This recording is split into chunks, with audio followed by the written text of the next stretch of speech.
We're in eastern Pennsylvania. Bryan Kohberger spent his teenage years and most of his adult life here. That includes stints at 2 local colleges, including DeSales. Now police and prosecutors in this area want to know what he was up to all those years and are digging into their cold case files. Just outside the open wilderness and resort towns of the Pocono Mountains lies a neighborhood called the Birches.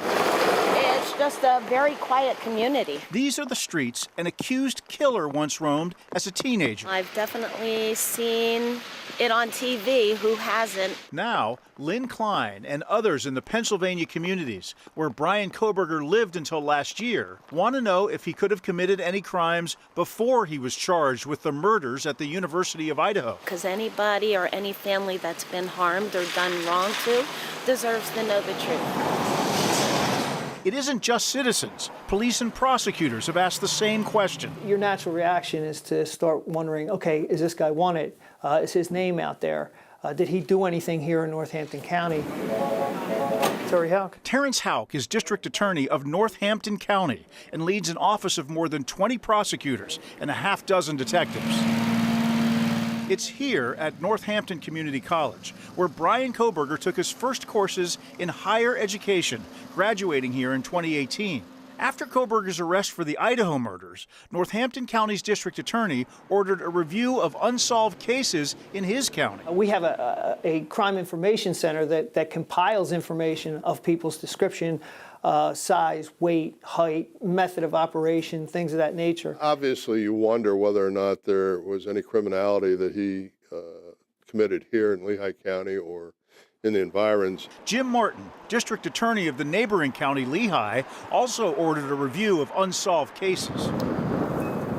Lehigh County is home to DeSales University, which Kohberger attended after Northampton Community College. He spent 4 years here studying criminal justice. Bryan Kohberger. Earning a master's degree last summer. What does law enforcement do given that he did spend time here? Well, we have a resource here called the Regional Intelligence and Investigation Center. It's the first thing I did was I asked the director of the RIC, as we call it, to see if we had any contact with Mr. Kohberger. A data search of more than 6 million police incident reports in Pennsylvania turned up only one record with Kohberger's name.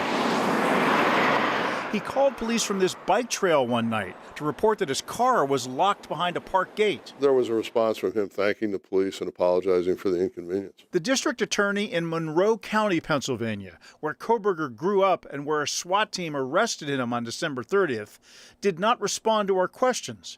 But in Northampton and Lehigh counties, both district attorneys say their investigations have found no links to Kohberger and any unsolved cases. So we have no unsolved homicides that in any way meet the modus operandi of this event out in Idaho. There was nothing been brought to my attention.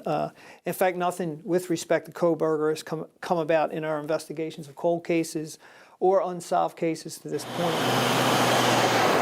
And that should be some relief to a community that's been stunned and saddened by the murders of 4 college students 2,500 miles away. It's a little close to home.